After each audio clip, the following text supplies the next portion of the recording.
your man, Louie Tee. Welcome to the 2018 NFL Draft Wrap-Up Series where your man, Louie Tee, aims to break down all 32 teams in the National Football League's 2018 NFL Draft using our baseball grading scale. Single, double, triple, home run. There are no strikeouts here in the Draft Wrap-Up Series, as we cannot tell how these players are going to pan out. And I don't want to discount any of these young men before they get their chance in the National Football League. And so we'll get a score for each and every single player selected in said team's draft, apply bonuses when necessary, divide by the number of picks, which will yield us an overall grade for that team's draft. We'll then move on to the next team in the series picked by you. That's right, you, the viewer, are in total control as this is the You Pick format. Simply be the first to leave a comment in the comment section of this and future videos in this series stating two things: the phrase next and the team you'd like to see next. Some examples would be Hawks, next; Seahawks, next; Seattle, next. See, you get where I'm going with this. You want to be precise as possible because you want to be first. Speaking of which, the next team up in the series is none other than the Seattle Seahawks. And this is a team that annually I get upset at. And man, it seems like we're far removed from what this team once was as a perennial powerhouse in the NFC, but it was only a few years ago that this team was threatening to make it to yet another Super Bowl. So I don't want to make it seem as if this team is falling on hard times and they're nowhere near where they used to be, but it just feels that way. It's a different vibe in Seattle. Cam Chancellor may have seen his last football with the neck injury. No more Dick Sherman in Seattle. He's moved on to intra-divisional rival San Francisco. Earl Thomas, does he want out? Do the Seahawks want him back? Is he going to sign long-term? Are they going to trade him? There's so many questions right now in Seattle. It just doesn't seem like the same team. Every year I say the same thing with Snyder and Pete Carroll and company. They seem like they think they're the smartest guys in the room. They go unconventional. They take the guy that no one else is looking at. They take him way before anybody else was thinking about taking him. And it just seems like they repeat this every single year. And look, when you're winning, no one mentions a thing. It's okay because you're getting results. But when you start to lose, when things start going in the opposite direction and you continue to do the things that have seen you trend in the wrong direction, that's when people start to make noise. And you're starting to hear a few rumblings and grumblings coming out of Seattle about these drafts that haven't went as well as expected over the last few years. They were geniuses before. Now they're starting to look like they're a little off.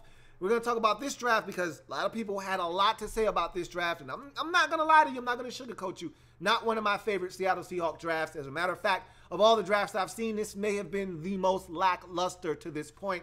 And so let's talk about this draft, though. Maybe these guys will pan out for them. Maybe they'll turn out to be studs for the Seahawks, and everyone will look wrong and have egg on their face, including myself. But right now, I'm just not feeling the vibe from this draft. But we'll start in the first round with a player that I absolutely love, 27th overall running back out of San Diego State. And this is a guy that can be a game changer. But was this too early for him? A lot of people think so. Look, I'm not here to debate whether it was or wasn't, but we'll see what happens nonetheless. Rashad Penny is the selection.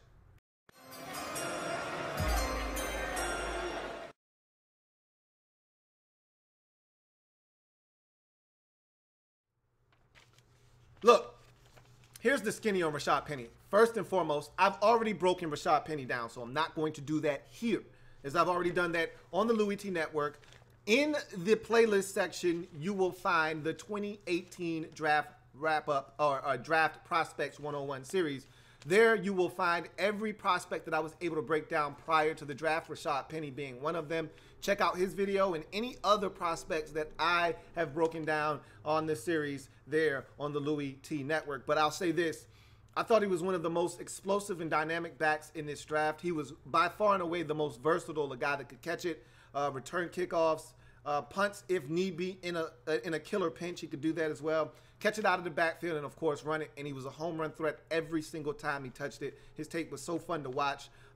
Obviously, behind Saquon Barkley, he was probably the second most dynamic back in this entire draft class. That being said, There were issues with Rashad Penny, most notably his fumbling problems. And so there's some things that you got to iron out with him. He's not a 3-down back. I don't think he's a guy that you want on the field in pass protection situations. He can catch it, though, so there is that. But he's got to be a much better pass protector if he's going to be on the field in 3rd down situations where the quarterback is going to need the running back to step up and pick up blitzers and that sort of thing. But nonetheless, if you're looking for a guy that can be a difference maker right away, Rashad Penny is one of those guys. Now, no one had this guy pegged as a 1st-round pick, and I mean nobody. And I looked at so many different publications leading up to the draft, whether you're talking ESPN, you're talking Fox, you're talking CBS. Everyone's got a mock draft. Everyone's got an opinion. Nobody had Rashad Penny going in the 1st round, but that's not to say that the Seahawks made a mistake. You know my mantra. You know my motto, okay? Get your guy when you feel the need to get your guy. And look, let's face it. I thought it was early for Rashad Penny. I'm not going to lie to you. I'm not going to sit here and act as if I wasn't surprised when the Seahawks turned the card in. What I wasn't surprised was that they traded back from their original spot back to 27, which is what the Seahawks do every year. I didn't have a problem with that. Pick up more assets, do what the Seahawks do. And instead of having an additional couple picks around the draft, you got 4 5th-round picks, which is where the Seahawks try to do a lot of their damage, right or wrong. In any event, you pick up more assets for the future, and I'll say this.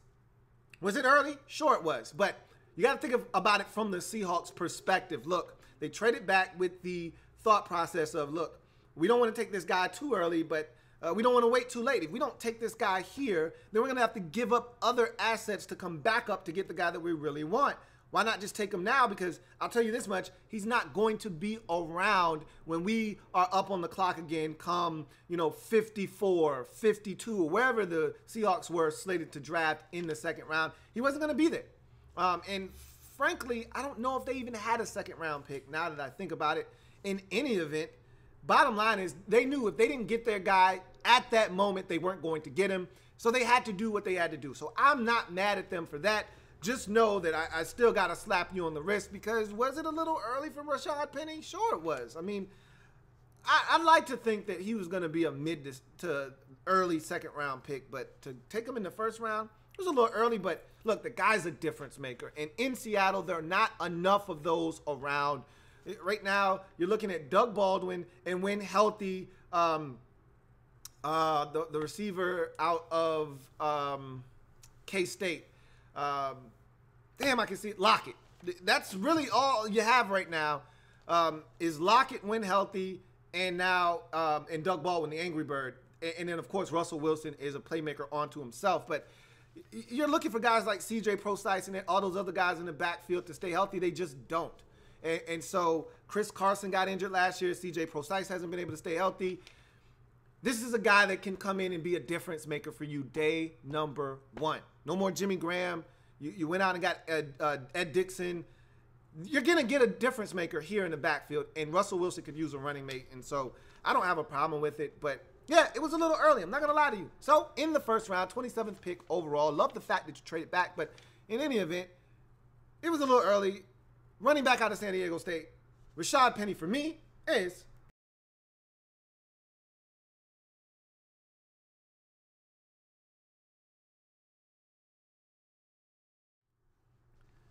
so we go to the 3rd round now, 79th overall selection. Defensive lineman out of USC, Rasheem Green is the selection.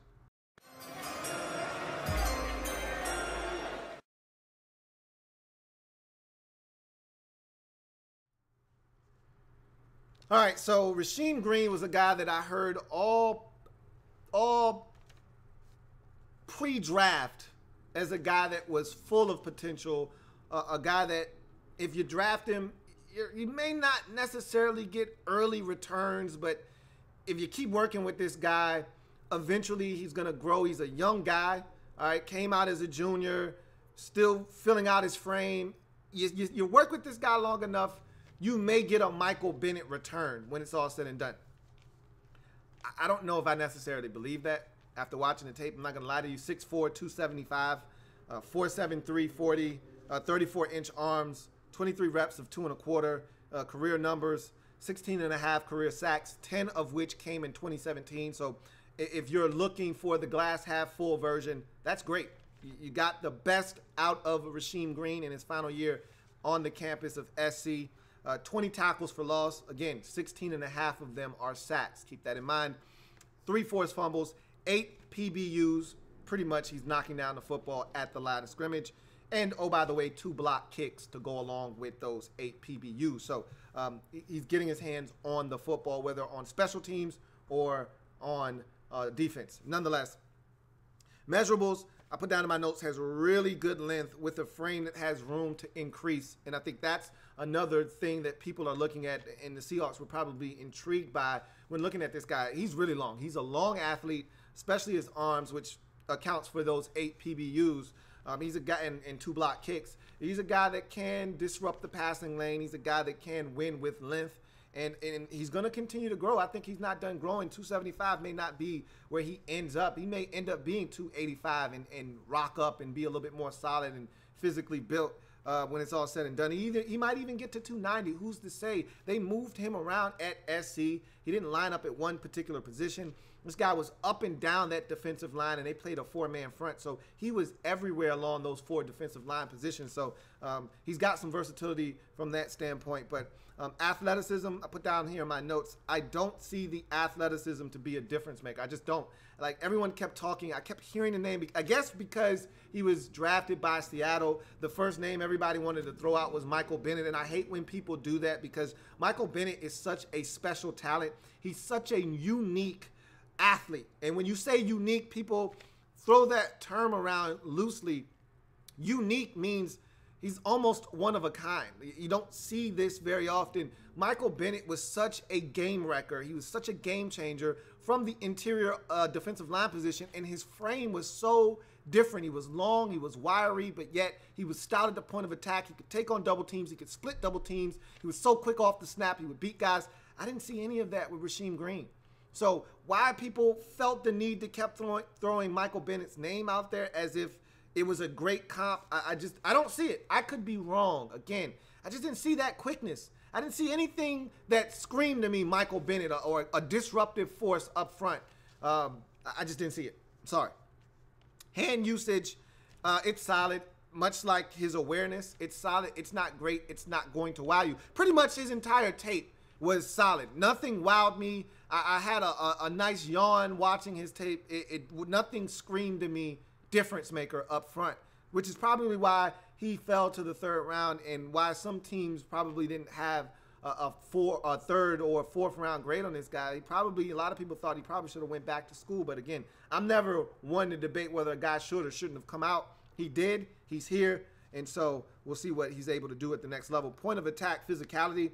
He's inconsistent is with what I put in my notes. Saw him pushed off the ball 7 yards versus Washington State. Now, there are many factors that can go into a guy being pushed off the line of scrimmage by 7 yards on any given snap. He might have just been dog tired, and that could have been the 8th play of what turned out to be a 13-play drive, and this guy was just spent. It happens. But what doesn't generally happen is a guy that's 275 pounds being pushed 7 yards off the line of scrimmage. That happens to a safety. That happens to an undersized linebacker. That happens to a corner when he gets in the way of a 300-pound offensive lineman with a full head of steam. That happens. Who it shouldn't happen to is a defensive lineman that's 275 pounds. But I saw it happen. So point of attack, physicality, when he's engaged, when he's focused, he's going to hold the point of attack and may even shed and get to the ball carrier. But you don't know what you're getting from snap to snap with this guy. And that's a little off-putting for me. Ability versus the run. He's solid versus the run. Like I said, most times he holds his ground in the run game. But again, you never know. You don't know if he's going to shed, get to the ball carrier, if he's just going to stay engaged and pussy fight or pussyfoot around with with the offensive lineman. There was one play I watched where he was getting into it with the offensive lineman, and the play's over with, and he's still fighting with the offensive lineman. I'm like, bruh, the running back just got a gain of 8, and you think it's okay to still be fighting with the offensive lineman? Do your damn job. Like, don't let the running back get 8 yards and then want to get mad at the offensive lineman because he's doing his damn job. So, again, that might be a sign of immaturity, and he may grow out of that, and he may become a dominant player. Like I said, I just didn't see it on tape. Pass rushing ability, he's got a bull rush, and he's got a secondary spin move. And what I mean by secondary spin, he's not using the spin off the snap to win. He's using the spin after he loses with either quickness or the bull rush doesn't work initially. When that stalemates, then he goes to the spin as a secondary move. And sometimes that works, but I'd like to see him go to the spin initially. You know, go attack a guy's inside shoulder, he overcommits, and boom, you drop the spin on him. You know, like, don't wait until you bull rush the guy 4 yards, he anchors down, and now all of a sudden you want to spin. It's too damn late. Now by the time you spin, quarterback's already got rid of the football. So I'd like to see him be a little bit more aggressive and switch up what he's doing, man. But to me, I put in my notes, he's a cleanup sack guy. He's not the guy that wins off the snap. He gets sacks 2 different ways. And you could throw in a third tentatively. I don't want to because I didn't see him do it enough. But for me, there's 2 ways that this guy wins. He either is unblocked. I saw him get to the quarterback a couple of times just not being blocked. Hey, how about that? Anybody can get to the quarterback when they're not blocked.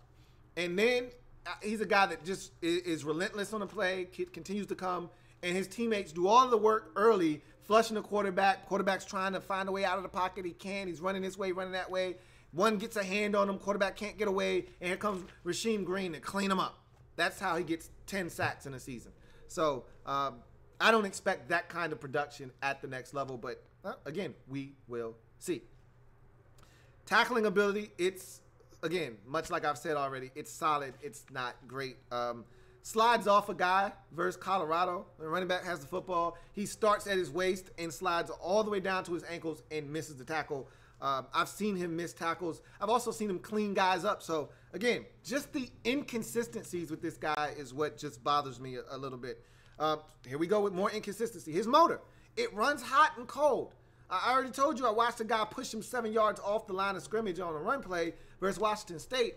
And there's plays where it looks like he's fully motivated and engaged and juiced up and ready to make a play. And then there's plays where he looks like he wants some oxygen on the sidelines. And look, again, big guys, they need to be spelled. They need to be in and out of the lineup so they're fresh. That's when they're most effective. I get that, but still, I know guys and I watch guys, a ton of guys that they give you everything they got. Even when the tank is empty, you're still getting whatever percentage of what they've got in the tank, you're getting all of it. Even if it's only 10% that's left in the tank, you're getting all 10%. With Rasheem Green, he could have 50% left in the tank, but you're only getting 10% of the 50% that he's giving you. And that's not enough for me. That's not good enough. Impact on the game, it's minimal at this point to me. He may deflect a pass here or there. He may clean up on a sack here or there, but him actually impacting the game, him actually doing something that stands out, I don't see it right now. I don't really see that. So, and it could just be me. You know, beauty is in the eye of the beholder, especially when you're talking about players in the draft. You ask 5 different guys, you're liable to get 5 different opinions, and you're very likely to get 5 different opinions, or they see 5 different things, and maybe they ultimately come to the same conclusion, but they may see it totally different ways, but they get to the same conclusion. I'm just telling you, I don't see it with Rasheem Green in the 3rd round, 79th overall selection. Defensive lineman out of USC, Rasheem Green for me is, and I'll just say this, he may ultimately grow into a hell of a football player because I think he's still got some growth left mentally and physically, and he may turn into a stud for you. But right now, this is what he looks like to me.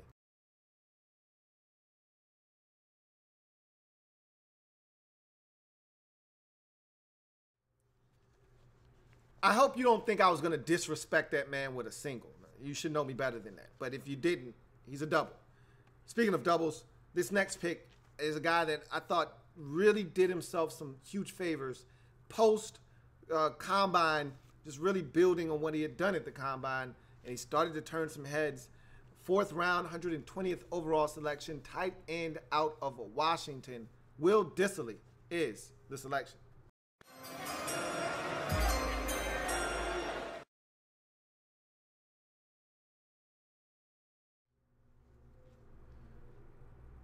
So Will Dissly for me is an intriguing prospect. 6'4", 262 pounds, which is a really good size for an NFL tight end. 4'8", so a little light on the speed there, but again, what are you going to do? He's a blocking tight end that can catch the football. 15 reps of 2 1/4, 33-inch arms. Ex-defensive lineman that made the conversion for his last 2 years on the campus of Washington. So that's the thing that intrigues me the most, is that this guy's still a puppy in terms of tight end years. Still has a lot more experience to gain as a tight end. Still can grow at the position. And I think he's just scratching the surface as a pass catcher. Where he shines right now is as a blocker. And it's a lost art on blocking in college football. These tight ends aren't asked to be exceptional blockers or phenomenal at creating space in the run game, or even pass protecting for that matter. Most of these guys are asked to catch the football, and occasionally they're asked to do something, get in the way in the run game. But that's just generally not what we're asking of these tight ends coming to the next level. So when you find a guy that can actually block and takes pride in what he does as a blocker, you got to jump on him. Maybe the 4th round's a little early for Will Dissly, but look, all I'm saying is you find a guy that can block in the run game, and I think this draft to me and what they've done over the last year and a half or so with the offensive line and going out and spending a 1st-round pick on a true difference maker, a home run threat, with your first pick in this year's draft, and Rashad Penny. What it says to me in this pick here, the culmination of them all says that they want to run the football in Seattle. Like, they want to get back to the team that would bust you in the mouth defensively and beat you up on the other side of the football with the run game. When they had Marshawn Lynch and they were going to the Super Bowl every year, it seemed like, or at least the NFC Championship game, that was the recipe there was, hey, look, we know Russell Wilson can hurt you, but we'd like to limit the amount of times he has to sling it. We'd love to run it 30-some-odd times, and we'd like to really beat you up defensively, keep it low scoring, and beat you 20-13, beat you 23-13, beat you 26-10. They turned into a different team because they had to out of necessity. They couldn't run the football. They didn't have any healthy backs. The offensive line was putrid. Russell Wilson had to create for himself because he couldn't stay in the pocket because he had to run for his life. So now you get a guy in Will Dissly that can pass protect and, more importantly, can open up some holes in the run game. So you look at his measurables. Really good size for the position, and length as well. 6'4", 262, as I mentioned, with 33-inch arms. Speed, I put down in my notes, not game-breaking. Okay, speed is not game-breaking. However, it's enough to keep a defense honest and make plays that are there to be made. Simply put, if you fall asleep behind the wheel on Will Dissly, he's running a seam ball, and as a linebacker, you're flat-footed. He gets even, he's going to leave you. Okay, he's going to make a big play. I saw him do it enough times at UW to understand that he's capable of doing it. If you fall asleep behind the wheel and let's say they go play action fake boot and he tight end delays, which essentially means he blocks and bluffs and then goes out late into the route, he's going to hurt you, okay? Pick up 15, 20 yards on a play like that, or simply just score a 2-yard touchdown off of that, as he did at Washington. So he's capable of making the plays that are there to be made, that he's supposed to make, and some of the ones that you don't expect him to make if you fall asleep behind the wheel. Pass catching ability, he has got strong hands. Ball sticks to his hands, and I like what he brings to the table from that perspective. I think you're gaining something here. Maybe a little less athleticism than Luke Wilson had, but I think you're gaining something in the sense that this guy's probably a better blocker than Luke Wilson was, and I think this guy can catch it just as well as Luke Wilson could. And I think Wilson might have been a little bit faster than him, but I don't think you're losing much in that department here with Will Dissly. So I like the fact that he can catch it a little bit. Quickness, suddenness, that's actually a con. We'll come back to that a little bit later on. Route running ability, sells the tight end delay well. Sells that extremely well. I don't think I've seen anyone else. But again, when you don't block well, you're not going to sell tight end delay well. I'm not really falling for the old banana in the tailpipe. You know, if I'm watching one of these tight ends that just wants to really catch it, I'm not falling for Mike Gesicki stock blocking and then all of a sudden, oh, he's out. No, I didn't think you were blocking to begin with. So he sells this extremely well, though. And also, I think he runs a nice seam ball. You know, bends that route out and gives him some space to break it back in, gives the quarterback some space to fit it in between the safety and the corner in case of cover 3. So he's got the ability to do those things well in terms of route running ability. Catch radius is solid. Not going to wow you with that, but it's solid. Toughness, I put in my notes, tough as nails. Ex-defensive lineman background helps. You can tell that this was a guy that was in the trenches once before because things don't really faze him. And he doesn't mind getting his hands dirty at the line of scrimmage, blocking a guy. That's where that defensive background down in the trenches comes into play, and it really helps Will Dissly as a blocker. Run blocking ability, may be the best run blocker in the draft. I put in my notes. Pete Carroll and John Schneider seem to think so. I'd have to agree with them that Will Dissly is probably the best run blocking tight end in this draft.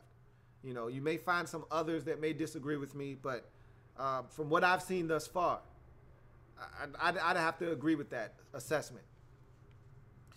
Pass blocking, I put in my notes, ditto. Meaning he may be the best pass blocking tight end in this draft as well. There's a caveat there, though. Most of the pass catching tight ends on 3rd and 7, do you think they're really staying in the block?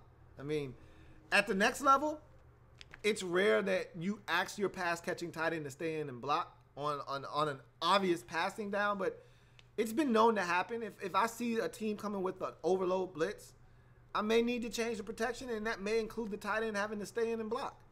And if that's the case with Will Dissly on the field, he'll be able to handle that responsibility with no problem. Awareness, I put down in my notes, understands angles and concepts. So he understands what angles he needs to take to get a block accomplished. But even more important is the fact that he understands concepts. Okay, if you're running the football to the outside, let's start with play side. Let's say the ball is coming to your direction as a blocker, as a tight end, and a guy wants to cross your face, you just let him, okay? If the play is coming this way and the guy wants to knife into the backfield that way and he wants to cross your face, let him. He's going right where you need him to go. And so Will Dissly just allows guys to cross his face so he can wash his ass down a gap or two. Now you've got a gaping hole for the running back to exploit, okay? Don't make this any harder than it has to be. If a guy's crossing your face and the play is coming your way, you know where the play is going. Let him cross your face. Now, I flip it on its head. Guys crossing your face the same way, but the play's going opposite of you. It's going in the opposite direction. Him crossing your face is a problem because now he could be a backside pursuit defender. You don't want that. So what do? Will Dissly says, look, I'm not fast enough to cut this guy off. So what am I going to do? I'm going to cut his ass right at the knees. Take him out. I'm done. And even if he's able to avoid my cut block, him having to hesitate to avoid me is just enough for that running back to press, and cut it up the field and not have my backside defender be the one to make the play. So he understands concepts, he understands angles, and he does a really good job of winning at the point of attack. Versatility, he's a guy that moved around at Washington everywhere as a blocker. They moved him in motion, he was offset, he was in line a ton. They even split him out and put him in the slot a couple of times. So Dissly was a guy that moved around quite a bit. Stamina is great as for a guy that used to be a defensive lineman. So those are all positives with Will Dissly. Now you go to his cons. I mentioned this earlier, but we'll revisit it. Quickness, suddenness, it's just not his forte. He's not going to beat anybody on a shake route, okay? He's not going to win at the stem of a route with a head nod and a stick and beat someone and create separation. He's going to have to go about it the old Jason Witten way, where he gets to the stem of a route, leans in on the defender, gives him a little elbow, little push in the ribs, doesn't extend so the official doesn't see it, and then he breaks out for that out ball, for that out route. So that's what he's going to have to do. He's going to have to find ways to create separation. He's not going to just beat guys with just pure athleticism. That's not how he's built. Collegiate production, only 2 years at tight end. So I don't want to beat him up, for his lack of production, but this goes to pretty much show you what he's done. In 2017, he had 21 catches for 289 yards and 2 scores. Everything but the 2 touchdowns were career highs. Now, his career stats, 25 catches for 336 yards and 3 scores. Translation, before 2017, he only had 4 catches for right around, let's call it 47 yards. 4 catches, 47 yards, and 3 touchdowns going into 2017. So not a lot of production there, but only 2 years as a tight end. And the first year, you can't expect this guy to just jump in, hit the ground running, and dominate. So he's starting to get his feet wet. He's starting to understand things at the tight end position. I think he's going to get better. And finally, last con, red zone threat, only 5 career touchdowns. He's a work in progress, but I think there's more where that came from, and he's going to be better at the next level once again. So I like this pick. Like the fact that he's probably the best blocking tight end in this entire draft. I like the selection, and I like what Seattle is looking to do, which is get back to what they once were on the offensive side of the football. And I think Will Dissly is going to help them do that. In the 4th round, 120th overall selection, tight end out of Washington, Will Dissly, for me, is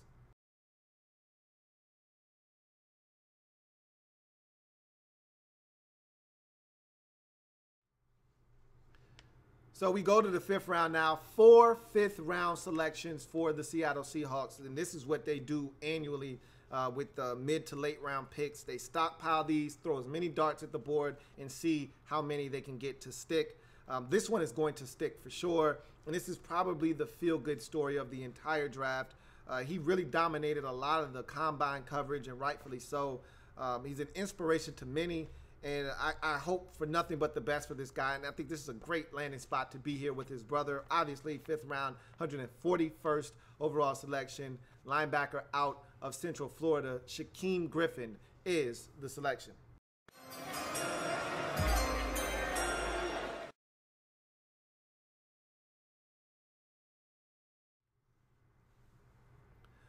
So we all know the story with Shaquem Griffin. For those of you who don't, he was born with a rare prenatal defect and condition that essentially limited one of his arms, and so he doesn't have a full limb on one side of his body in terms of an arm, and so he did not allow that to stop him from doing everything that he's ever set out to accomplish, including making it all the way to the National Football League. His brother had a huge part in his success.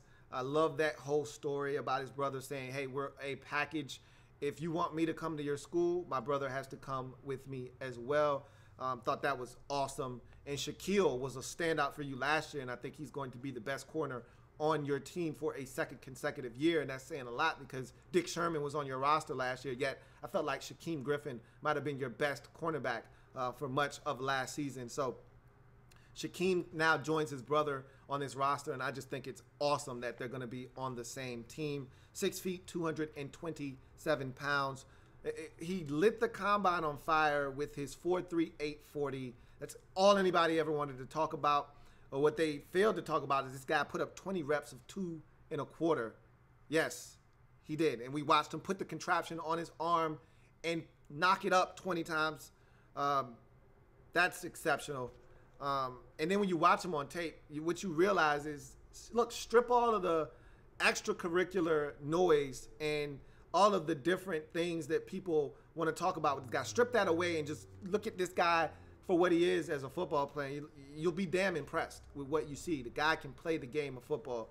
That being said, there still are some deficiencies and things that he doesn't do as well. But one thing's for certain, he gives you everything he's got on every single snap. That I can appreciate. So his measurables, he's a little light, and obviously his arm is something you can't ignore. But to me, neither are a real concern. They really aren't, because in today's NFL, guys are going to be 225 pounds as a linebacker. Guys that can run generally are a little lighter. And he's probably going to put on a few extra pounds, and by the time He's at a comfortable weight. He'll probably be about 235. So that doesn't bother me. And the arm thing, he's been playing with that for his entire life. Doesn't bother me at all. Speed. This guy's an explosive athlete. We saw it at the combine with the 4.38, but you turn on the tape and you see this guy hauling ass all over the football field. So it wasn't just a combine thing. He didn't just test well. This is what this guy does. It translates to the field. He can run. 4.38 is not a fluke. Acceleration, throws caution to the wind is what I put with his acceleration. I'll talk and elaborate about that a little bit more later on. But nonetheless, redirect is really solid. Can stop, change directions quickly. Slip and shed. He can slip blocks, and when you're running a 4.38 or something close to that, because I don't know if he's running a 4.38 at all times, but hell, even if it's a 4.47, he's still flying. You know what I'm saying? Like, the fact that he's that fast, he's very twitchy, he's able to beat blockers to the spot, and he's able to slip blocks because of it, and it puts him in a position to make a tackle, make a play, but generally he isn't going to shed blocks. So either he wins with his speed and quickness to get there before the blocker does, or generally he's not going to win. So he does take on blocks, though. He's not afraid to take on blockers. Tackling ability, he gets the job done. I've always said, you know, doesn't matter to me how you get a guy down. I really could give a shit, to be honest with you. Trip him, clip him, you know, that's 15 yards. You don't want to do that. But, look, do what you got to do. You know, get a guy down, shoestring tackle, arm tackle, shoulder, blow him up. I don't give a damn. Just get him on the ground. And with Shaquem Griffin, it isn't always pretty, but it's effective. And that's all I care about. Man coverage, I wouldn't put him in man coverage situations. Didn't see him put into those positions very often. But what I did see him in was zone a ton. And I thought he got some good depth on his zone drops. So he is a guy that you can put in some zone situations and ask him to be a smart defender there. And I think he can get that job done for you. Blitzing capabilities, this is where I like him best. This and him just being out in space, roaming around with the freedom to be unblocked and be able to get from point A to point B. With that kind of speed, you want guys like him clean so they can get from sideline to sideline. But this is where this guy stood out to me on tape, was as a blitzer. They would line him up in third down situations as an edge rusher, essentially, in a two-point stance, just standing up. And they knew he was coming. They could account for him. And he was a guy that he's starting to understand what it's going to take to get to the quarterback. He knows he's got a hell of a fastball up there at 97, 98 miles an hour, and that's great. But what's the off-speed? Now he's implementing an off-speed pitch. It's a spin move. So I put in my notes, doubles as an edge rusher with explosiveness. Okay, so the fastball, the heater can get up there. Easy gas is what we call that. What he does, easy gas off the edge. Easy to get to the edge. And the trick is bending that corner, being able to turn that corner. And that's where the hand usage comes in, which is what he's not necessarily adept at right now. But he'll get there. He'll get there. He'll learn how to defeat those blocks, turn that corner at 7.5, 8 yards, and get to the quarterback. But he added a spin to his repertoire, and that's what's going to win him some of those individual battles out on the edge, is his ability to scare and threaten tackles and tight ends with the speed up off the edge on the outside shoulder. And then once you get them opening up with that, you bust that spin down on them, and now they're lost, all in the sauce. And I saw him do it to a guy, and man, was it beautifully executed, and the quarterback barely got rid of the football. Range, it's sideline to sideline. Obviously, I'm not explaining anything to you that you didn't already know when a guy's running a 4.38 40. So we go to his lone con, and it's his awareness. And I put in my notes, he plays like Rudy, okay? For those of you not aware of who Rudy is, Rudy Ruettiger was a Notre Dame legend. And if you haven't seen the movie Rudy, shame on you, okay? It is a timeless classic that never gets old. But Rudy used to play so hard. He had to, okay? He didn't have an athletic ounce of athleticism. I don't even think that made sense. In his body. Yet, other guys that had all the athleticism, all the size, all the measurables, were mad at him because he played too hard at practice. He made everybody else look bad.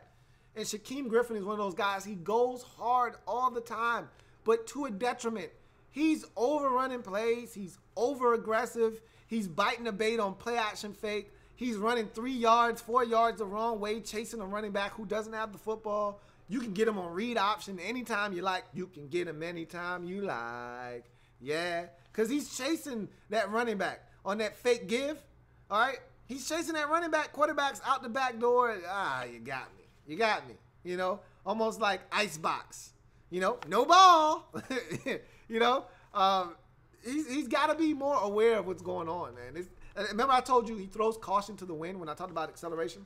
That's what I was referencing, is that it's like he doesn't have a care in the world. He could give 2 shits about what the play is. I'm just chasing man with ball, except man doesn't have ball. Man's not hot. So why are you chasing him with the rock? He didn't have it. All right? So you can't chase the man if he doesn't have the ball. You're out of position now. So that's the one thing. And the beauty of this situation is linebacker is probably the most stacked position on this Seahawks roster. So it's not like you're depending on this man's production. He's going to see the field in nickel situations because of his speed and his ability to run. But I love the fit for him because you don't necessarily need his production right now. And you could use him as an edge rusher, too, on 3rd downs and obvious passing situations. I love that fact as well. So I'm anxious to see this guy get an opportunity. Man, it's going to be so fun to watch this guy play at the next level because if he had 2 arms and he was normal, this guy would have probably been no worse than a 2nd-round pick. But because he's got 1 limb, everyone's rooting for him, but no one wanted to pick him. And I love the fact that the Seahawks stepped up and said, nah, this guy's talented. He can play, and so we're going to take him in the 5th round, 141st overall selection. Linebacker out of Central Florida, Shaquem Griffin for me is.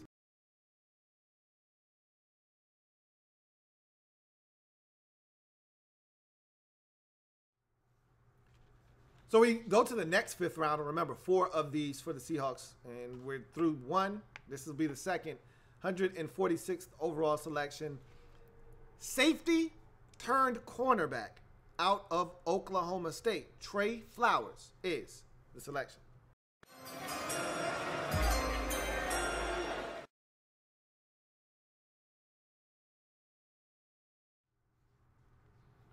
So this is what I call the Seahawks hawking, okay? This is the Seahawks hawking right here. This is what they do. They do this shit every year, this I'm the smartest guy in the room shit every year.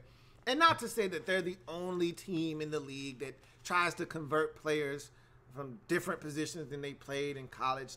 Teams do it all the time, but nobody does it more than Seattle does. Seattle will draft a defensive lineman and move him to the offensive line. Seattle will draft a safety and move him to corner, and vice versa. And after a while, you've got to say to yourself, how about we just draft a guy that actually plays that position and coach him up? There's something to be said about just taking a guy that you can actually watch tape on and say, hey, he's actually pretty good at this position, which we need help at. Let's draft this guy. Not, hey, this guy's really athletic. He's never played this other position in his life, but we like his athleticism. Let's draft him and move him to that side of the football or to that position, and let's see if he can play it. They're doing it again. But this one isn't as far-fetched. Safety to corner, corner to safety, not that far of a stretch. But it's still a guy playing a position that he didn't play in college, and you're asking him to do things that may not come natural to him. That being said, you can't deny that this guy fits the profile of a Seattle Seahawks corner. You just can't deny the fact. And we all know the Seahawks are looking for guys 6 feet or taller, looking for guys with 32-inch arms or longer. He fits this profile to a T. 6'3", 202 pounds, 34-inch arms. That screams Seattle Seahawks corner. So from that standpoint, you know what you're getting there. 18 reps of 2 1/4. He was a senior team captain. Do not discount guys being captains on their team. You want as many of those guys on your team as long as they can play. I don't want a bunch of Boy Scouts that can't play. As long as they can play, I want as many of those team captain guys, those guys with those C's on their jersey, I want as many of those guys as I can get on my team in my locker room, because those are the kinds of guys that when things aren't going well, those are the guys that are going to step up to the forefront and rally the troops. 4.45 40, so that's another one of those Seahawk quirks that you're looking for. A guy that's long, active, and can run. 34.5-inch vert, so you get explosiveness with a 10-1 broad. So you're looking at a guy with great athleticism to match his length and size. NFL bloodlines never hurts. His uncle was a first-round pick in Eric Flowers once upon a time in 2000. So, again, you're getting a guy with NFL bloodlines. That never hurts. His cousin was just drafted in this same exact draft. And so, in Dimitri Flowers, that never hurts as well. So, there's a lot to like here with Trey Flowers' career stats. 4 career INTs, 8 tackles for losses, and 25 PBUs to go along with 4 forced fumbles. That being said, let's jump into this guy's breakdown. Measurables. Looks like a cornerback playing safety. So from that standpoint, he looks like a guy that could play the cornerback position. So again, I think that if you look at him and you didn't know what position he played, you'd probably think that he was a cornerback. So I could see why the Seahawks looked at him and said, hey, man, we probably can convert this guy over to the cornerback position. I put down long, rangy, and fast, just the way the Seahawks like him. And so he's going to fit what the Seahawks are looking to try to do from that perspective. I already told you 4.45 40 with a 6'3" frame and 34-inch arms. That's the kind of speed and length you're looking for if you're Seattle. Hell, any team in the league is looking for that kind of length and speed at the cornerback position. Athleticism, I already told you about the guy's leaping ability and his broad jump. So you know this guy's an athlete for sure. He can move around, has no problems getting from point A to point B on the football field. Acceleration, he can run. Look, he can run. I don't have to explain that to you. He can run. Agility and change of direction. Doesn't appear to have click and close ability. He's a guy that I looked at and I said to myself, I don't think if a guy's running a slant, he's going to stick his foot in the ground and drive on the football and pick it off. He doesn't strike me as that kind of player. So from that perspective, he doesn't have click and close ability. But I did see this on tape, so this was really encouraging. And this was the first time I thought, maybe he can play corner. I was watching him in 2016 versus Baylor. And he was in man-to-man coverage with the slot receiver, KD Cannon, who was running a go ball. Okay, he was just simply trying to get on top of Trey Flowers, who gave him about 15 yards of space. So the slot receiver, KD Cannon, immediately came off the line of scrimmage, the snap, like he was shot out of a cannon.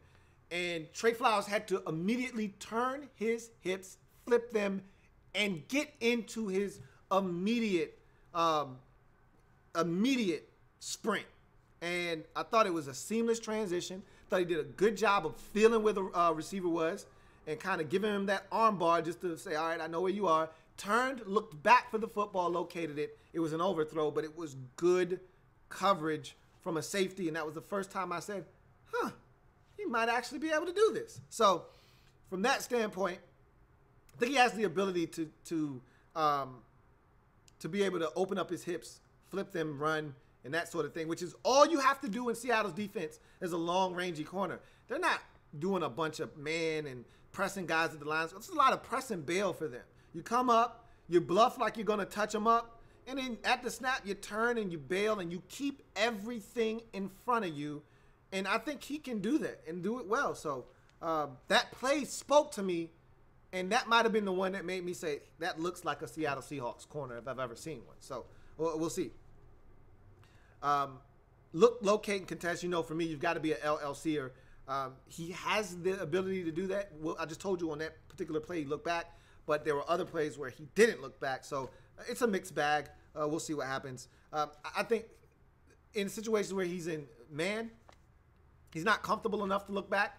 But you put him in some zone, which is what the Seahawks are going to ask him to do, play cover 3, and keep everything in front of him. I think he'll be able to do that and not have a problem locating the football. So I like that for him. Ball skills, he had 4 career INTs. So ball skills aren't, off the charts, but it's good enough to get the job done. Tackling, willingness to tackle. All right, so here's what I put in my notes. Willing to tackle, just not the best at it. All right, head down, hope for the best type of guy. Too many times I saw him stick his head down, not hit anything, and was just hoping for the best. And that's not good enough for me, especially if you're a safety. He's going to be a corner now, so he might be able to get away with that. I need him to be better. Simply put, I need him to be better as a tackler, but at least he's not afraid. Man coverage, it's okay. I would classify him as a guy that I'm a lot more comfortable with him being in some type of zone than I am man, which again speaks to Seattle wanting to move this guy to corner. They're not going to ask him to be in man very often. Just deeper than the deepest. Stay deeper than the deepest on your third of the field. And I think Trey Flowers can do that. Versatility. Obviously, the guy played safety his entire collegiate career.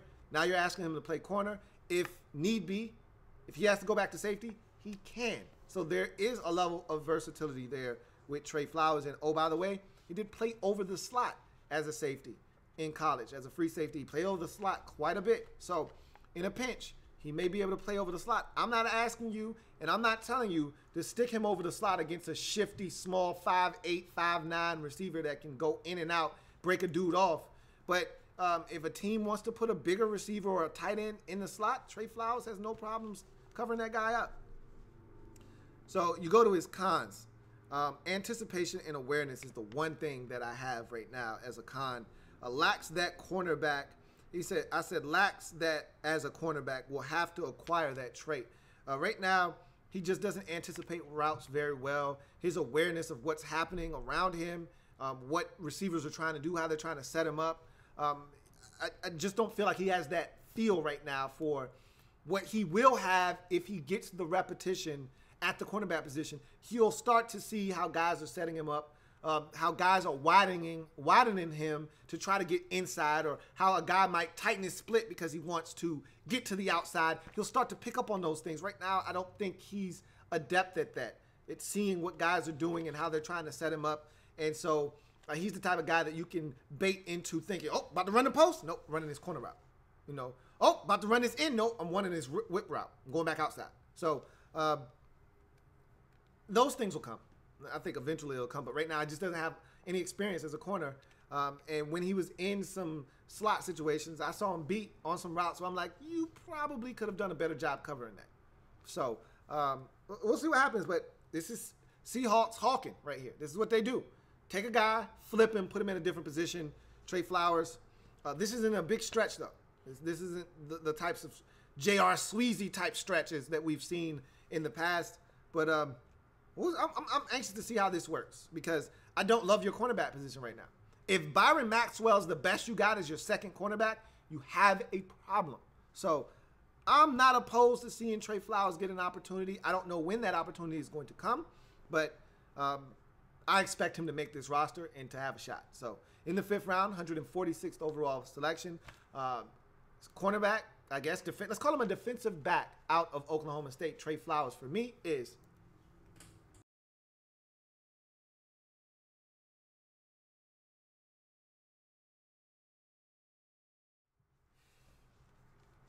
So we go to the next 5th round pick, 149th overall, specialist out of Texas. Michael Dixon is the pick.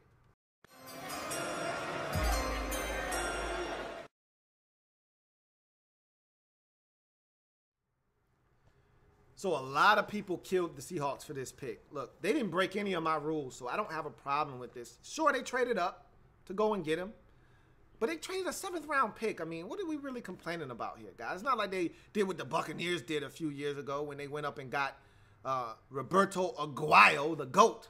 No, they traded a 7th round pick to come up and get a guy that they really liked as a punter. Look, I've always said, as long as you don't draft a punter or as field goal, I don't give a damn, any specialist, long snapper, field goal kicker, punter. As long as you don't draft one before the 5th round, I don't have a problem. Preferably, I'd like to see you make that selection in the 6th or 7th round. Hell, I'd really like to see you go and get an undrafted free agent, to be honest with you. But hell, look, sometimes you gotta pay to get what you want. So if you gotta give up a pick and you do it within my range of rounds, which is 5th to 7th, I have no problems. They didn't break any rules. No, I'm cool with that. That being said, from all accounts, this guy's pretty damn good, okay? I'm actually anxious to see this guy and what he does, because his coach said he was the ultimate weapon for us. One scout said, look, I don't get into kickers and punters. I could give a damn about those guys, but I'm going to tell you right now, this guy's pretty special, man. And Texas has a chance to have not only the best field goal kicker in the league, just incredible Justin Tucker. He may actually have the best punter in the league now, too, in Michael Dixon. That's saying a lot. So, 6'2", 208 pounds, Australian-born kicker that translated Australian rules football background into a game-changing collegiate career. His ability to flip the field and not allow guys to return kicks was his specialty. Downing kicks inside the 20, inside the 10 was his biggest attribute. Won the Ray Guy Award and unanimous All-American honors in 2017. He repeated that because he did the same thing earlier the year before, being the Big 12 Special Teams Player of the Conference. Third in the nation in gross average at 47.4 and led the nation with a net average of 44.2 yards per kick. And also was first team all Big 12 pick in the conference's Special Teams Player of the Year, as I mentioned before. Half of his 2017 punts ended up inside the opponent's 20-yard line. That's doing some work. And the final thing, and it's a con, he doesn't kick off the football. So if you're looking for a big knock on this guy, he doesn't kick off. And you would like a guy that you're spending a pick on to kick the football off. But look, find somebody else to do that. All I'm saying is John Ryan is in trouble. If he's still on the roster, he may have already been released.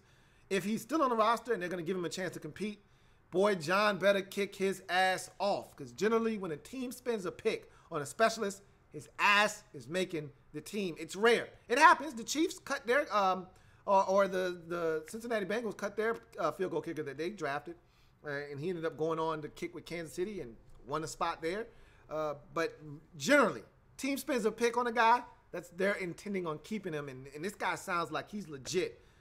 Sounds like John Ryan's job is in jeopardy. So, in any event, 5th round, 149th pick overall, punter or specialist out of Texas, Michael Dixon is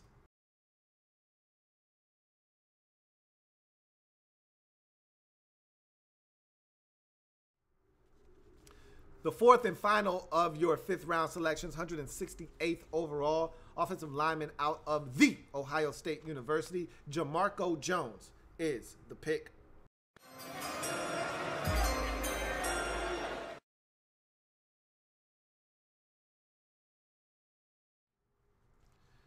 All right, so I don't really have a lot to say about Jamarco Jones. The tape for me was solid tape. You know, nothing stood out to me as egregious. Nothing was dominant on the tape. I thought he was really solid. I thought he was good in the run game, a little bit better as a pass blocker, but nonetheless, I thought he was solid. A little bit undersized for a tackle. Maybe you kick him inside the guard. Maybe you give him a shot at tackle. I'm always a guy and a proponent of, until they prove to me that they can't, I'm going to give them every opportunity to prove that they can. So he was a tackle at Ohio State. Give him a chance to be a tackle at the next level. He can't do it. You kick him inside the guard and you keep it moving. That being said, 6'4", 299 pounds. I'm going to say that 299 is a byproduct of him trying to get into the best shape of his life for his workouts. Because 299 is light. I didn't see 299 on tape necessarily, but it is what it is. That doesn't strike me as a big deal because he's going to put that weight back on. There was another guy that I broke down, a center out of Alabama named Bozeman. All right, Bradley Bozeman. He's 296 at his pro day. He's like, hey, take a picture of this. You'll never see me at this weight again during my playing career. Because he was trying to get into shape for the combine. Guy's really like 315 pounds normally. So I'm thinking Jamarco Jones is probably more along the lines of 310 normally, but okay, whatever. My problem with him is he is a smaller version of Orlando Brown. Much smaller version of Orlando Brown. And what I mean by that is Orlando Brown tested maybe as poorly as you could possibly test as an offensive lineman. But the tape kind of said otherwise. Tape was like, hey, look, he's not that bad. He's actually pretty good. But there are some deficiencies here, and if you fail to acknowledge them, you could get got. Ravens said, hey, look, we understand. There's some flaws here. We understand. And we're going to take him in the 3rd round, see what we can get out of him. Cool. I'm cool with that. Don't spend a first or second round pick on him. They didn't. Same thing could be said for Jamarco Jones. One of the worst testers I've ever seen. 35-inch arms. That is exceptional, which gives him a shot to be a tackle at the next level. 5'5", 40. Wait, let me say that again. 5'5", 40. Okay? That is among the worst times I've ever seen from a 40. And he's 299 pounds. Like, how do you do that? All right? Then, that's not even the worst part. So he's slow as hell. Who gives a shit? Right? Then he has 10 reps of 2.25. We killed Orlando Brown for having 14 reps of 2.25. This guy had 10. What are we talking about here, folks? So, my thing is, the tape's solid. I think that this guy has what it takes to play on Sundays and ultimately will find his way into this Seahawks lineup, I think, when it's all said and done. They've done a really good job of mixing and matching pieces, and they went and got Dwayne Brown last year. He's going to man up the left tackle position for you now, and I think you figured it out with all. Look, Jermaine Ifedi better get his shit together this year. He had a ton of penalties last year, and you need him to step up as your right tackle. If he doesn't, maybe a guy like Jamarco Jones may be able to give it a run. We'll see. Your guard positions seem to be settling in, and I think Justin Britt is one of the better centers in the league. So Ethan Posick is a guy that you like at guard. We'll see how everything kind of fixes itself. Jamarco Jones, I feel one way or another is going to end up getting an opportunity to play on this offensive line.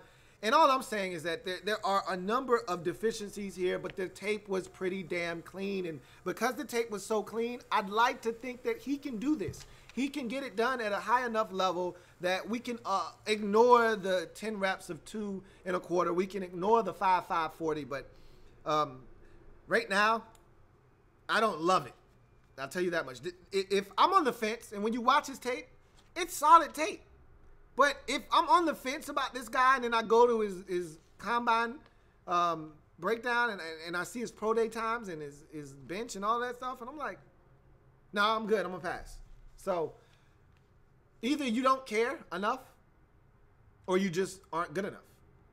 One or the other. But because you can't show up and do that. So in any event, solid player. And I think when it's all said and done, he's going to end up on the field at some point, some capacity for this Seahawks football team. In the 5th round, 168th pick overall, offensive lineman out of the Ohio State University, Jamarco Jones, for me, is.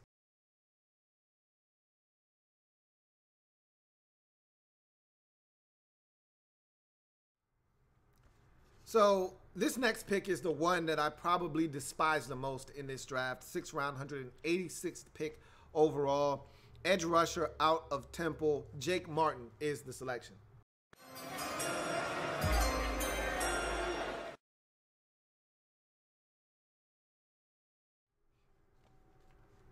So every year right around this point in the draft, the Seahawks do this. This is the Seahawks hawking right here. Once upon a time, it was Eric Pinkins. They do this quite a bit, where they just take a guy, and he's a height, weight, speed specimen. And just about every team does it at this point in the draft. This is what you're supposed to do in the 6th, in the 7th round. Is look, you've addressed all your needs by now, and everyone that's worth having has probably already been snatched up for the most part. There are a couple of late round gems. You know, I looked at the Colts draft and I looked up and I said, what the hell is Deion Kane still sitting here in the 6th round? You'll get one of those every now and again, but for the most part, everyone's taking everything worth having, and now it's a bunch of scraps, but they're intriguing table scraps. Guys that run 4.4, that's 255 pounds, played at a small school. He's an edge rusher, doesn't know what the hell he's doing, but in the right system with the right coaching staff, he may be able to blossom into something really good. That's when you take that guy. You take the 6'2", long, rangy corner that runs a sub 4.5, played at a small school, dealt with some injuries, maybe some off-the-field issues. That's when you take the guy. Height, weight, speed, specimen. This is when you do it. That's what the Seahawks call themselves doing here in the 6th round with Jake Martin now. 6'2", 242. All right. At one point, he was 230. I already don't like that. Okay, but cool. 242. NFL bloodlines. His brother is Josh Martin, and he's currently in the league right now as we speak. Great. Bloodlines. Love it. Who doesn't like a guy with NFL bloodlines? 4.59 40. That's not bad. Okay, so he's checking the speed box there. Okay, cool.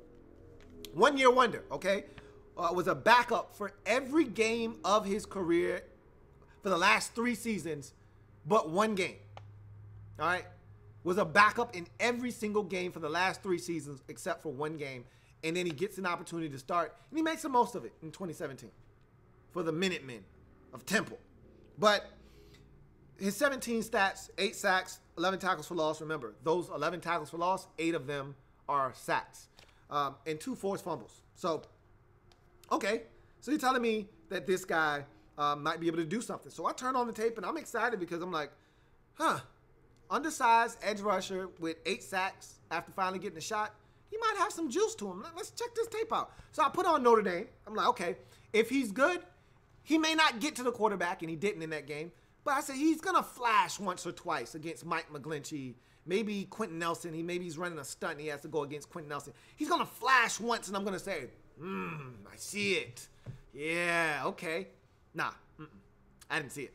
I didn't see it at all. So then I said, okay, well, that maybe wasn't a good enough representation of what this guy brings. So let me find a game where he dominated. Let me find out what this guy was able to do. Let me find a game where he was able to eat up somebody's ass. Pause. And that was the Tulsa game in 2017. Okay? 3.5 tackles for loss, 2.5 sacks. He had a feast. So I said, oh, if he can't wow me in this game, then he'll never wow me. So I turned on the tape, and I watched. And I watched. And I watched. And I finally got to the damn sacks when the game was out of reach. Okay? I want these sacks to come when the game is still in hand and things have to be sorted out. I want you to play your best football. Don't get 2.5 sacks when you're up 45-17. The other team is damn near quit, and you get to pin your ears back because you know they're throwing on every damn down. Don't go and try to wow me. And then, to make matters worse, the sacks weren't even impressive. The tackle looked like he just said, "Ole," and let him by. Like, he didn't even do anything. So I walked away from this saying, you could have picked a better guy than this. There's a player that the Jacksonville Jaguars drafted in the 7th round. That's the kind of guy you drafted in edge rusher. Leon Jacobs out of Wisconsin is his name. 7th round pick for the Jaguars. Guy could potentially be a stud. He's 253 pounds. He's like 6'2", 6'3". He runs a 4.4 40. He's ripped. He's chiseled. He looks the part of a guy that doesn't know what the hell he's doing yet. But if you fine-tune him and hone his skills, he could turn into a dangerous man at the next level. Jake Martin, on the other hand, he looks ripped. He looks like he can bust somebody's ass. Problem is, he's not even busting a grape. Now, I hope for the best for this guy. I really do. I just don't see it. I was so disappointed, thoroughly disappointed. And normally the Seahawks get me excited about these late-round height, weight, speed specimens that they take that you think, man, this guy could be something. I.e. Eric Pinkins. We all got fooled with Eric Pinkins. 6'3", 220, sub 4 or 5. We all fell for the trap.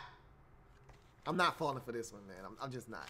In the 6th round, 186 pick overall. Temple, edge rusher, Jake Martin for me is.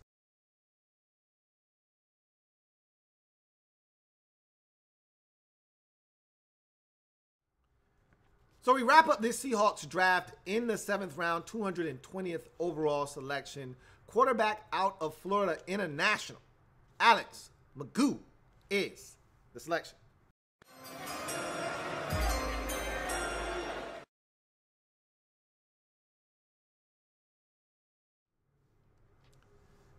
Man, I really like this guy, Alex McGough. Who even knew about Alex McGough? Let's talk about it. What he brings to the table. We talked about so many quarterbacks in this draft. Never did we mention the name Alex McGough. And I just like saying that, McGough. But after the incident, on top of the incident, it just seemed like Trevon Boykin was always in something. Seahawks said, hey, look, man, we can't deal with this shit. And now we got some really bad accusations about domestic violence. You got to carry your ass. We can't have that black eye. They needed somebody. They got a bunch of bums as backups on that roster, but God forbid anything happened to Russell Wilson. And those bums that you're asking you know, Davis and all of those. Oh, look, we've seen it. We know what that movie looks like. No one wants to hit the rewind button on those guys, okay? Why not take a chance on an Alex Magoo? See what he can do for you. So, 6'3", 214 out of FIU. Let's give you some background on this guy, some background info before we jump into his breakdown. Ex-NFL head coach Butch Davis, who is his coach and was his coach, or I should say, at FIU, said he's the best coach or quarterback I've ever coached. I don't know what that actually means. Butch Davis was the head coach of the Cleveland Browns when they were pretty bad. He was also the head coach of the Miami Hurricanes. When's the last time the Hurricanes put out a decent product at quarterback? North Carolina is on his resume as well. Again, when's the last time North Carolina, take Mitchell Trubisky because we know he didn't coach Mitchell Trubisky. When's the last time North Carolina put out a product as a quarterback from North? You get where I'm going with this. So I don't really know what that statement means, but that's high praise in any event. Athleticism. You got to be an athlete if you're going to back up Russell Wilson. No one wants to have two separate playbooks, one for your starter, one for your backup. We don't do that in the NFL anymore. If we've got a Michael Vick at quarterback, we better have a Michael Vick clone backing him up. So 4.62 to 4.77, he's closer to the 4.62 than he is the 4.77. I like it. And just to give you a little perspective, 4.76 is what Carson Wentz ran at his pro day or at the combine. So if he's running a 4.62, the guy is flying, okay? Left as one of the most decorated quarterbacks in FIU history, led them to their first bowl game since 2011. Unfortunately, he wasn't able to finish that game as he left with a broken collarbone.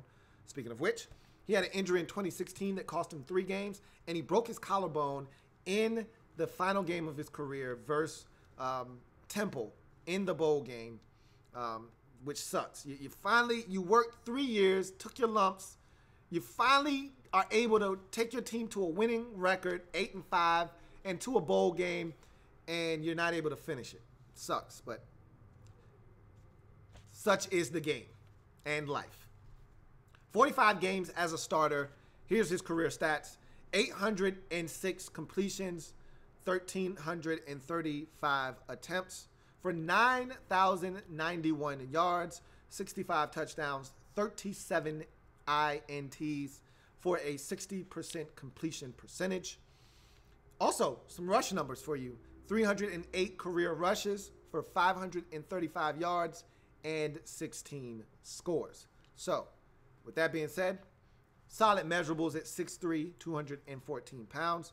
He's got some arm talent, man. The guy can throw it. I can't tell you how many times I watched this guy throw it off balance, off one foot, off back leg, 30, 40 yards down the field effortlessly. He can throw it to the outer sideline, the outer hash. He can throw the comeback, the deep comeback. He's got it. He can throw it. He's got good arm strength. Athleticism, I just told you the guy can move. He can run. He can escape pressure. Throwing mechanics, they're solid. They're not the greatest, but they're solid. Has a nice little 3/4 arm action when he needs to sling it quickly out of his hand.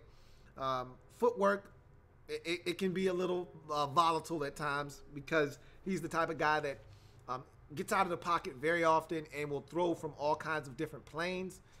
So the footwork isn't always the prettiest, but it's effective. What can I say? Pocket mobility, he can get in and out of the pocket. So that's something you have to watch for, and that's what you're looking for if you're going to have a guy that's going to back up Russell Wilson, especially behind the offensive line. Russell Wilson has been behind for some years. You better be able to extend and escape the pocket. Accuracy, short to intermediate, it's solid. You know, I saw him miss a couple that I'm like, yeah, you probably should have been able to make that throw, but it's solid for the most part. Deep ball accuracy is supposed to be one of his strengths. I did see him miss a couple of deep balls, but there was some active wind in that game that may have accounted for the miss. But then I also seen him drop a couple in the bucket beautifully. So he's capable of throwing the deep ball with the best of them. Moxie and poise. I saw this guy take some shots. I also saw him do something stupid like try to jump over a guy, and he did actually jump over him, but you're a quarterback, dude. You can't be jumping over guys and taking shots over the middle of the field. Like, you're not a tight end. You're not a receiver. Like, don't do that. you know. But in any event, he's got some moxie and some poise, able to shake off some things and come back, lead his troops. Leadership intangibles, yet another one of his redeeming qualities. Durability, as I said, broke his collarbone and missed 3 games in 2016. So a little bit of an issue there, but not really. He started 45 games in college, so, you know, it's not like this guy missed a ton of games, but still. Processing speed. He processes the field well, goes through his progressions well. Sometimes I think he sticks on a couple of progressions, maybe a little bit too long, and causes for some trouble in the pocket. We'll talk about that a little bit later on, but nonetheless, accuracy on the move. I love him throwing the football on the move. It might be his best quality to date. And again, if you're going to play for the Seahawks, if you're going to back up Russell Wilson, you better be able to throw on the move because you're going to have to. And he was able to do that. Decision-making, not always the best, especially when you're on the move. Sometimes you got to think to yourself, probably shouldn't do that. But it doesn't seem like it crosses his mind very often. He's like, I'm going to do it. So, you know, there's some times where a little dicey. Probably shouldn't attempt that pass with the coverage that you're staring at, with the defenders staring at you. But he does it anyway. And he had a receiver in Owens that he really loved, that he trusted, that made plays for him. And when you got a guy that you trust, you're liable to force some situations that you probably shouldn't, but you trust him so much that you'll do it. So he had a rapport with a receiver that allowed him to get away with some stuff. And finally, timing and anticipation. Thought it was really solid. But again, not earth-shattering, okay? The one knock on him and the one con that I have is his pocket awareness. There was a sack against Middle Tennessee that I watched, and it made me almost throw up in my mouth because he knew he had to get out of there. So here's the play. He's in the pocket, goes through his first read, maybe stayed there a little bit longer than he needed to, but he stayed there. Goes through his second and his third progression and realizes, it's not there. I need to get out of here now. So he tries to vacate the pocket. He does a little pirouette and then realizes, pocket's probably the safest place for me to be right now. If I try to get out, I'm probably going to run into a sack. So he then reparks it in the pocket after doing a little pirouette. At this point, play's been going on for about 5.5 seconds now. You can't possibly think you can repark it, right? Put it in park and now survey the field again. You've got to do something. Throw it away, find someone to check it down to, or say, I'm getting the hell out of here, come hell or high water, and if I take a sack, I take a sack. What you can't do is park it and ignore the rush as if someone's not coming, and now you've had it for 6 seconds. So he reparks it, guy comes, hits him. He doesn't have the ball with 2 hands, got the ball down by his damn side. Bruh, you're in the pocket for 6 seconds. You think someone's not coming to knock that shit out of your hands? Takes a shot, ball comes out. Luckily, one of his players was able to recover. That is the type of pocket awareness that drives me nuts, or the lack thereof, that drives me up a wall.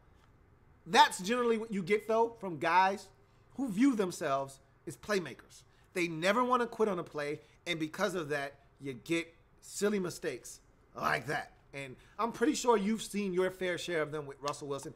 More times than not, he makes a play and bails you out. But there's always the occasional, hey, Russ, get rid of it. Russ, get rid of it. Russ, shit, he fumbled. It happens. I saw that with Mr. Magoo. So hopefully that's not something he will do in the future. But nonetheless, I actually really like this guy. And this is the first time the Seahawks have drafted a quarterback since they drafted Russell Wilson back in 2012. So he's going to make the roster, and I really like him, and I think he should be on this roster. 7th round, 220th overall selection, quarterback out of Florida International. Alexander Magoo is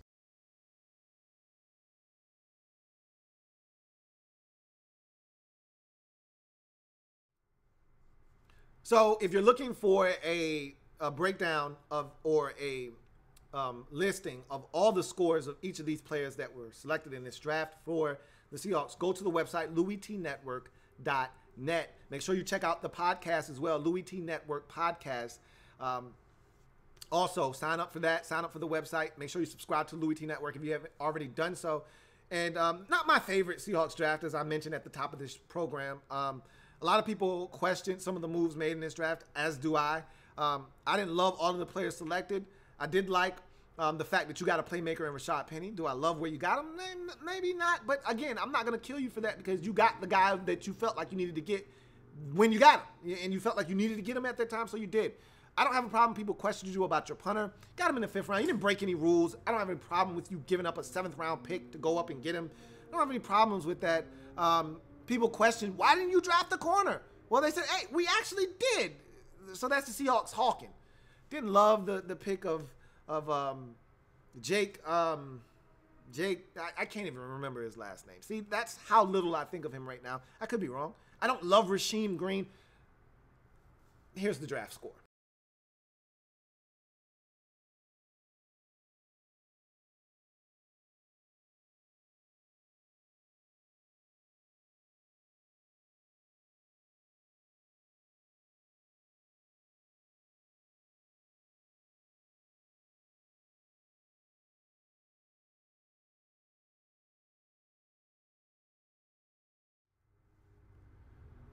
So that's going to do it for the Seattle Seahawks and their draft wrap up here on the Louie Tee Network. I thank you for joining me. Remember, we're changing the game one video at a time. Make sure you subscribe, like the video, share it, and make sure you tell everybody about it. And continue to stay in tune to what's going on with the Louie Tee Network. Plenty more of where this came from here with this draft wrap-up series. We're going to break down every division live on this channel, so make sure you're around for that. Want to hear from you guys, as we'll be also opening up the phone lines that's coming to a YouTube channel near you. So don't you go anywhere. I'm your man, Louie T, signing off. I'll see you guys next time. Have a good one.